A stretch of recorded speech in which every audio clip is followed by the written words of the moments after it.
one of the secrets of happiness is living with a sense of purpose.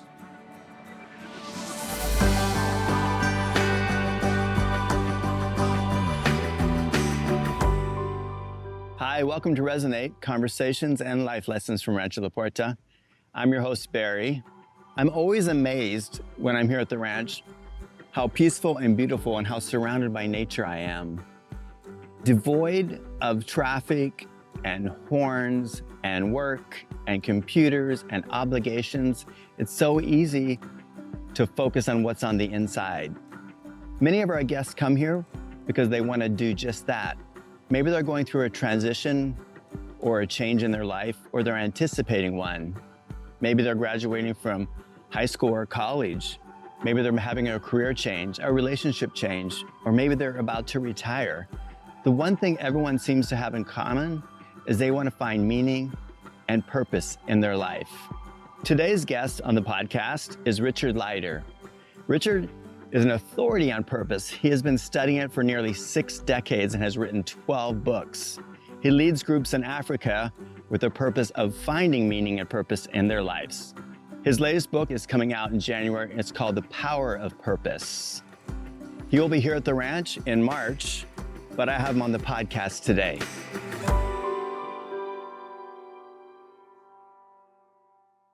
Hi, Richard. Nice to see you. Oh, real pleasure. I was looking forward to this. Your name comes up anytime we talk about purpose, or if I Google purpose, your name always seems to come up. And I think one of the things that you're kind of excited about is you have a 4th edition of a book coming out called The Power of Purpose. Yep, it's 4 decades later. Who would have ever imagined? Yeah. So what makes a book come out in new editions? Is it you decide that you want to update, change? Well, yes and no. I mean, yes, of course, that's always beneficial to an author, but it's been 8 years since the 3rd edition came out. Wow. And it's sold out. And the publisher said, it's sold out. Do you have anything left to give? And I said, actually, I do. And so here we are with a 4th edition, Barry, that has 10,000 fewer words and 50% new content, plus a new framework and plus a new look and things like new stories. And so I've learned a lot, and I keep learning a lot about it. And when I come to the ranch, I learn a lot, and hopefully others do as well.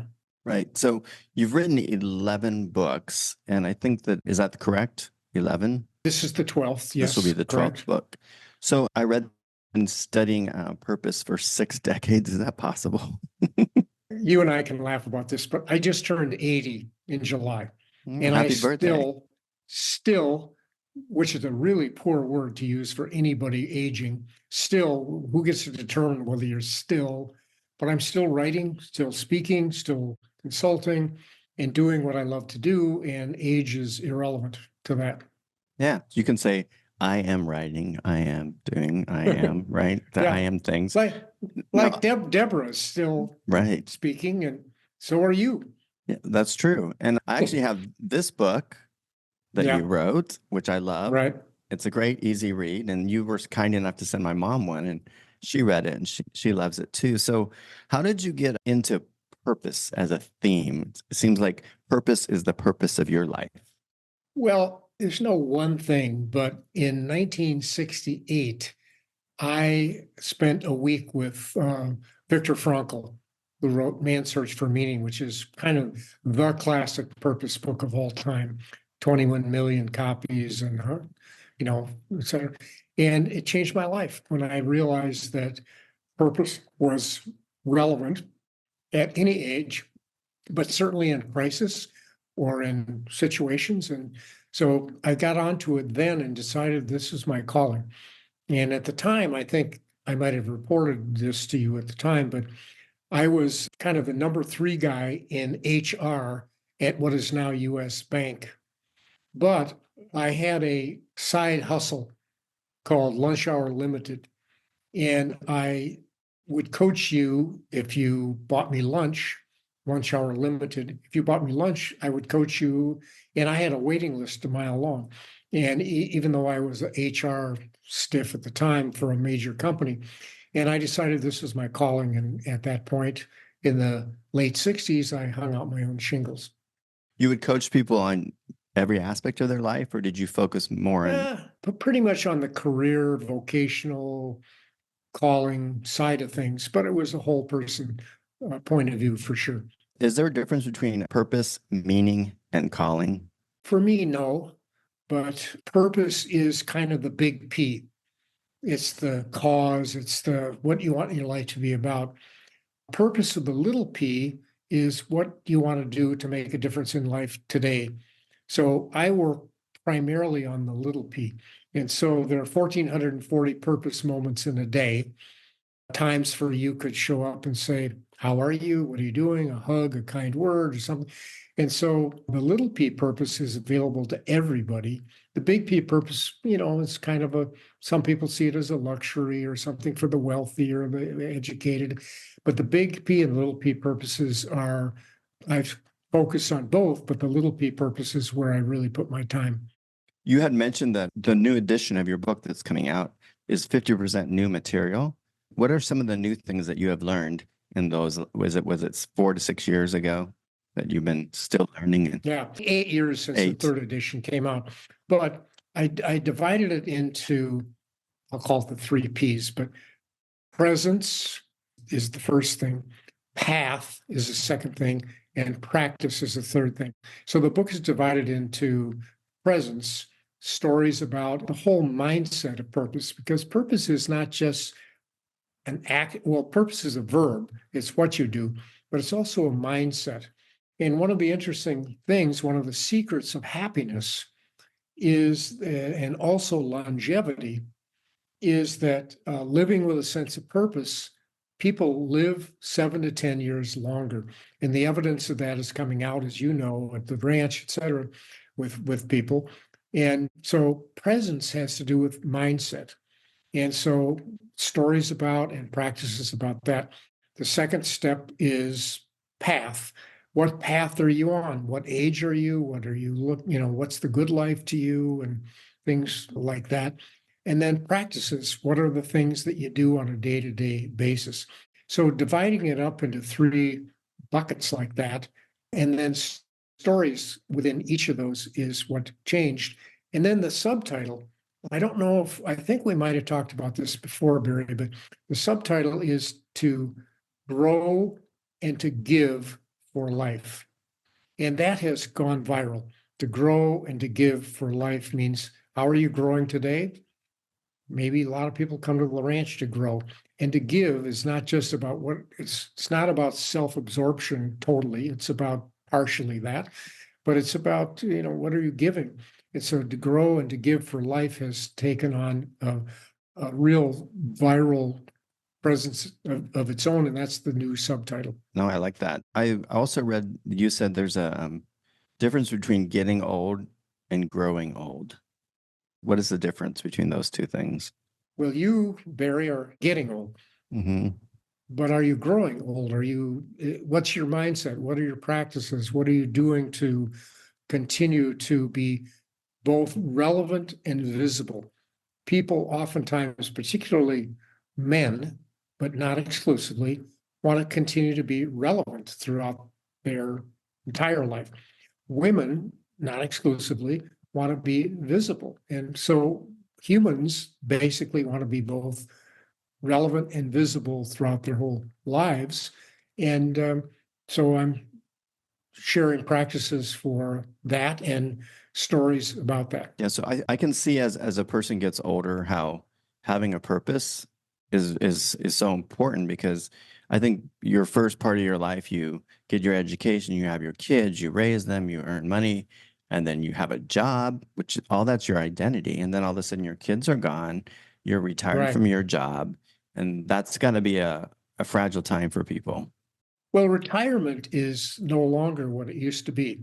There are next week I'm doing a major conference in Washington, D.C. on retirement, and it's called the Retirement Income Institute. And what we're finding is that a lot of times now, as people are living 3 decades longer, possibly, they don't want to retire. And if they do retire, it's a new kind of retirement. It's an active retirement, or it's a, working retirement or partially working retirement, whole lot of different cuts on that. And so I think retirement is majorly changing right now for people. And there's nothing wrong with retirement, but as you point out, for many people, all of a sudden their identity, their time structure, their relationships, and the number one thing that people struggle with in retirement is friendships. Mm-hmm. Yeah, Deborah says this, our owner too, that loneliness is, as bad as, as smoking for you, so. Right. Yeah. I had an Uber driver. He said, "Mr. Leider, what are you going to do?" And I said, "I'm going to the Nobel Institute in Denver to do a talk on aging." And he said, he turned his mirror and he said, "Richard, you know how old I am?" And I said, "Not a clue." And he said, "I'm 81. And I said, "Oh, 81, and you're still," bad word, Mhm. "driving." And I said, "Why are you doing Uber?" He said, "Because I was lonely. I retired and that worked for a while. Then my wife died. That didn't work. And I was at home and I was watching TV 47 hours a week and drinking too much, et cetera. I decided I needed to get out and meet people. So I did Uber." And he said, "Isolation is fatal." Mm-hmm. And it's fatal to my friends and it's fatal to me. And so it's not that you're my best friend or my clients on the Uber are my best friend, but I get a chance to talk to people and get out and about. And he said, so isolation is fatal. Right. So I think there's a lot of the younger generation are very concerned that they have a purpose with their job, a purpose for the planet. So, right. But then there's this other side of the coin, because I've talked to some people. In fact, just this weekend, I was having a discussion with someone and they were talking about, I just get tired of everyone talking about purpose all the time. Now I'm just completely stressed out because I don't have a purpose, So what advice do you give someone like that? Oh, that's a great question. I mean, purpose, as I said, is big P, little p. So I think they may get stressed out about the big P. The big P, yeah. But the little p is like, so what difference did you make in someone's life today? And what joy did that give you or not? And so I would look at that, but the recipe for purpose, I call it the napkin test, is gifts plus passions plus values equals purpose. So what are your gifts? What do you love doing? What are you curious and passionate about? And what kind of values or people do you want to hang out with? And when people start to do the napkin test, gifts, passions, and values, all of a sudden it's not that difficult. There's different ways to do it, but I think people ultimately want a reason to rise. Yeah, something that makes you want to get up every morning, right? Yeah, as E.B. White, the American essayist, said, "Barry, I arise in the morning torn between a desire to save the world and a desire to savor the world.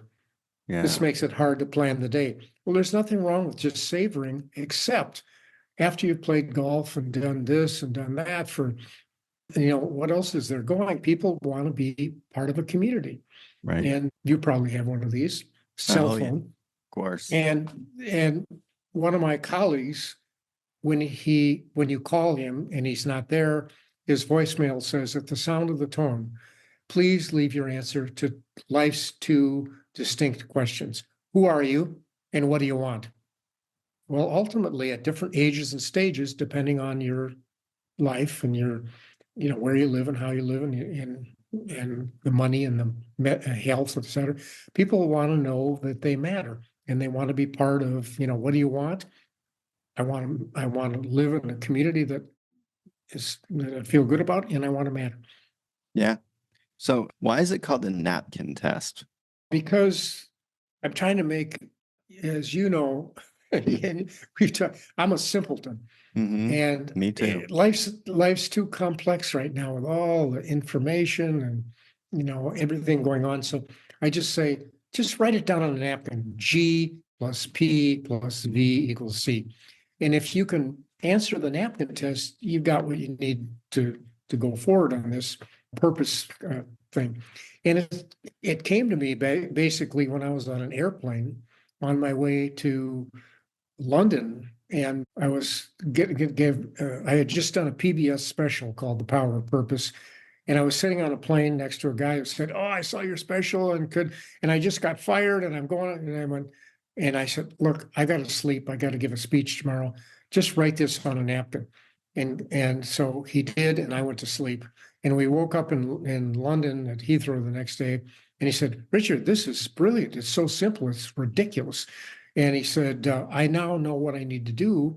And I said, "Well," and he said, "I wrote it on the napkin, and I have the napkin right here Right. between us." And so a lot of great creative ideas, even at the ranch, I've seen it happen, are on a napkin or on something where you're not just there taking notes in a journal or something like this, but oh my God, I need to do that. I need to think about that.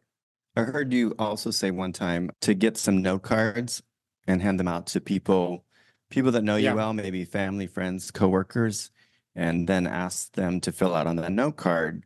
Because some people don't know what their gifts are, or right. Yeah, they don't. So I think yeah, for sure. that's a great solution. I love that too.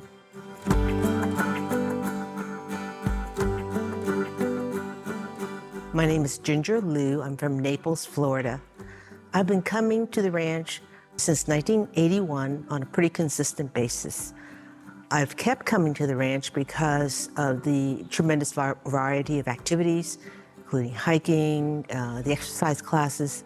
It's been a real personal journey throughout the process, but more importantly, I've made lifelong friends. During my first trip here, I had the opportunity to meet a wonderful group of women during the morning hike, and we spent the entire week together.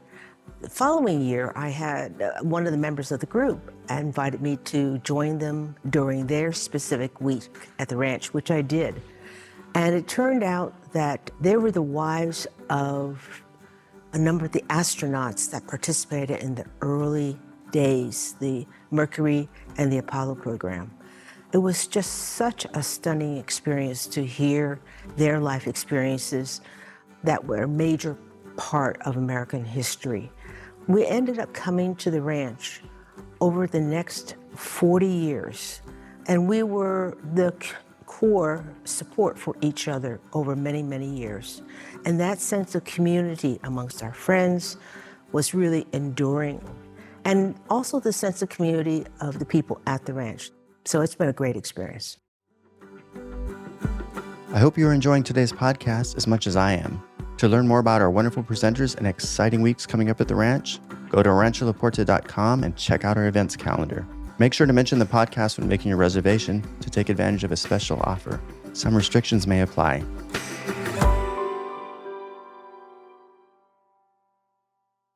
I've heard you talk about the 3 M's. What are the 3 M's? So, people who have enough money and enough health, medicine, not medicine as in pharmaceuticals, but health, but don't have a reason to get up in the morning and have lost their way. And other people, and there's very wealthy people and very healthy people. And there are other people who have meaning and deep meaning in their life, but may be ill or may not have enough money. And so the key issue here, or the key element that I'm advocating, is you need all three: money, medicine, and meaning throughout life. So say you have a career and you don't feel fulfilled in it. You feel like it's not, your purpose, what you're doing. What advice can you give to someone like that? Because, they need to pay their rent. They need to put food on the table and pay for their kids' school or whatever. So what advice do you give someone like that?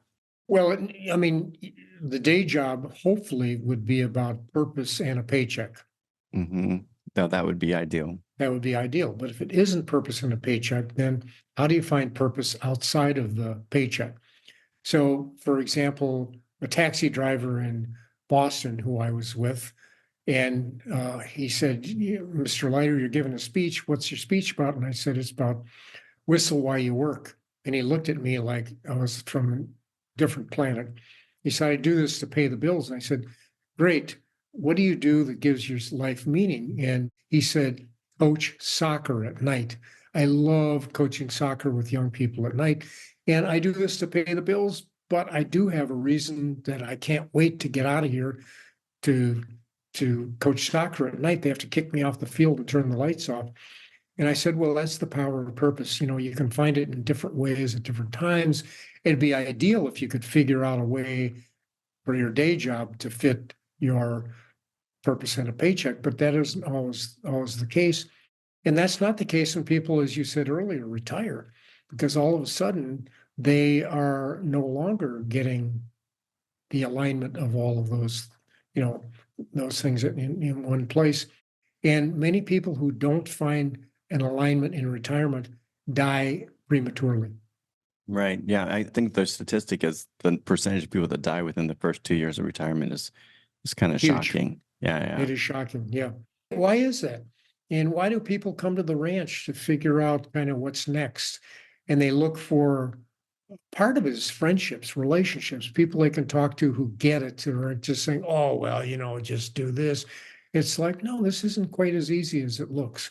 And so I think a lot of people who come to the ranch come for, well, health, but they also come for meaning. Right. I also heard you give advice one time to someone who was in that situation. They had a job, but it wasn't their purpose necessarily. But I thought it was good how you said, well, is there a percentage of the things that you do at your job that you like? And is there certain things at your job that you could expand on? So, like, for example, I was thinking about that taxi driver you were just talking about.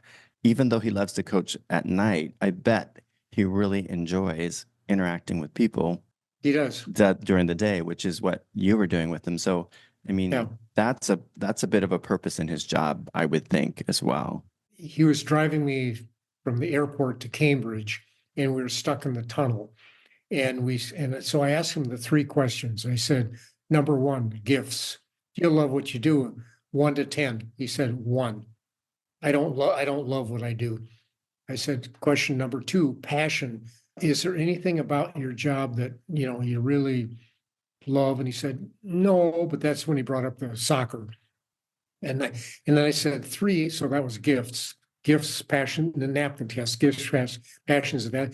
I said, so values, are there any people you love serving? And he smiled and he said, I love older women.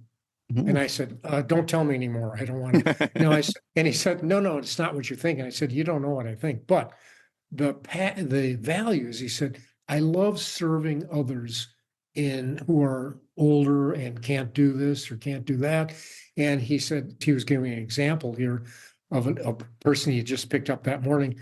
All the women in her senior assisted living, they all call me, I'm their guy.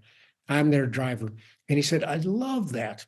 And I said, well, that's gifts, passions, and values. And I said, so you get relevance and you get, energy from serving older women. He says, I do. Right. And so I went back, I wrote this story up in a book and I sent it back. I gave it back to him. When I went back, I looked him up and I thought he died and went to heaven. He said, am I famous? I said, no, but your story is relevant to a lot of people. Right. You also have a company called InVenture, the Purpose Company. How long have you had that company and what is that company exactly? Well, it's a coaching and consulting company. InVenture means adventure inside yourself. And it came basically way back when I was on the board of Outward Bound and I was doing outdoor programs. And as you know, Barry, I've been leading walking safaris in Africa for 30 years, which is part of that. I called it InVenture expeditions. It wasn't just going to see Kilimanjaro or climb Kilimanjaro or see the 5 top animals. It was adventuring like that, but it was inventuring inside yourself. So I would turn people down who still are not happy with me, who didn't really want the adventure. They just wanted to go see the mountain or the animals. I said, this is a time to sit around the fire with other people like yourself and elders and really look at life and what's next. And so I would pick people to go on my InVenture expeditions who wanted that. But my practice was really about adventuring inside yourself to discover what's next. Yeah. So are you still doing those? I haven't done one since COVID, but I'm about ready to launch again now. But it's been a while and I've done other in-venture type things, but not in Africa. Yeah, and I read one time when you talked about elders in Africa, you're talking about some of the people that live there, some of the native African people. And Yep. I heard you say that one of the guys that you were talking to, the questions of what are the two most important days in your life, and Yeah. and you said, well, the day you were born, right? And you Yeah. both agreed on that one. But he also said, what was the other thing he said?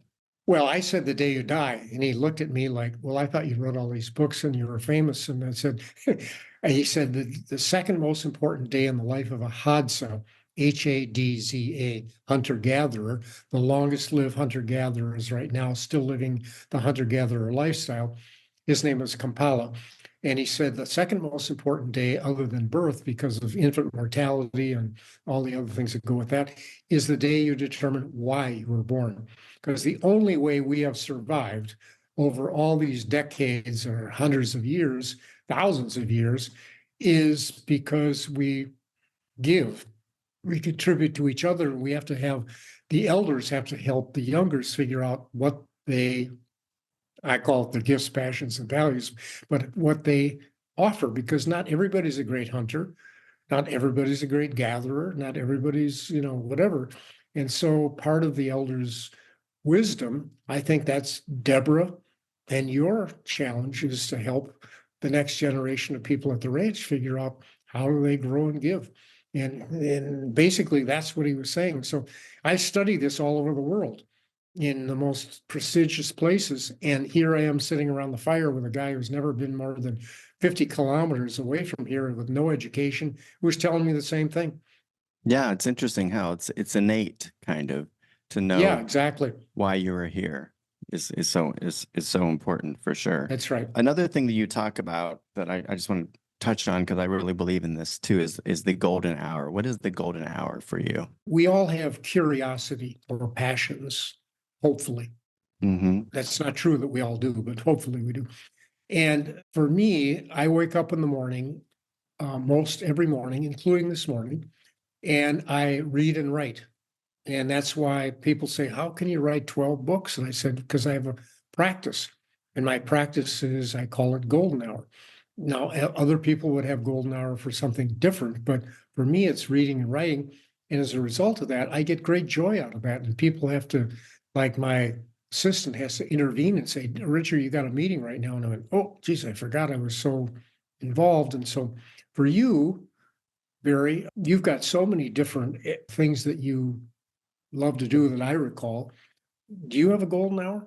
I do. I mean, I get up between 4:30 and 5 every morning, and that's my time for myself. Yeah. And, I do positive intentions. I do my gratitude journal. I meditate, go to the gym. So by 7, I've done all that stuff for myself. But it does make me want to get up in the morning for sure. Just like writing seems to do that for you, right?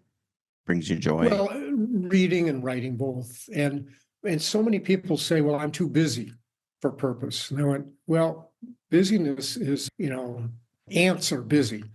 So what is it that you're busy about? Is it things that you care about? And if not, how do you set aside, oh, I'd love to write a book. I've heard this so many times.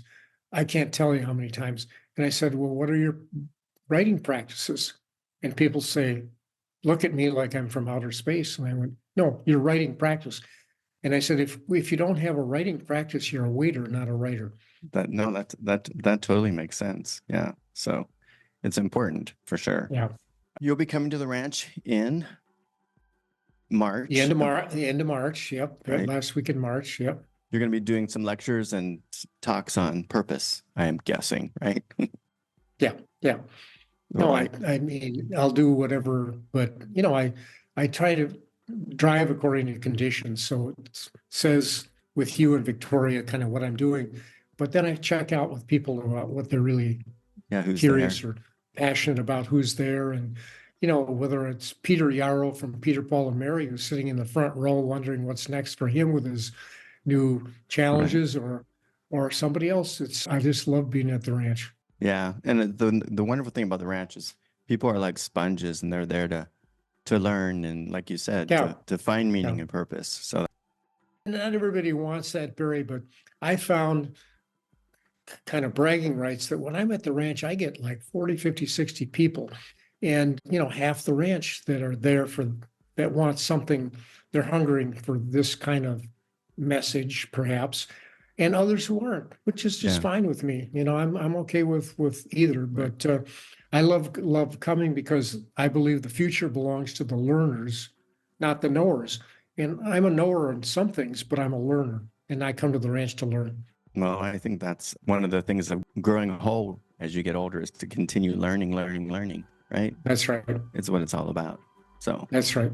well, thank you, Richard. I really enjoyed our conversation today, and Me too. I will look forward to seeing you in March and seeing your new book.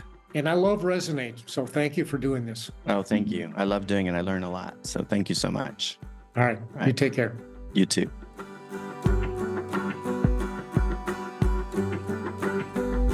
I think we all know that we want to have purpose and meaning in our lives, but it can be daunting these days. What is your purpose? Why are you on this planet? What are you spending your time doing? But the reality is your purpose doesn't have to win you a Nobel Peace Prize, and it doesn't have to be attached to some cause that affects millions of people. It could be a simple thing that brings you joy and happiness and adds kindness and service to another person's life. We do know that most people that have a purposeful life are happier and are contributing to another person's happiness as well. In fact, the research is now showing that having a purposeful or meaningful life can add 7 years to your life expectancy. Another thing that dawned on me is that your purpose doesn't have to stay the same your entire life. It changes as you change. For example, when I was in high school, my purpose was to get really good grades so I could get a scholarship. Later on, my purpose was to help raise an amazing human being. Right now, my purpose is to find people that have messages that I want to share with you, my podcast listeners and viewers. And I'm looking forward to finding a purpose in that last third of my life that's going to bring me joy and excitement and makes me want to get up out of bed. So spend some time. What are your gifts? What are your passions? What are your values? And then find a way to share those with others that brings meaning to your life. I'll see you next time. Until then, I'm wishing you health, joy, and passion.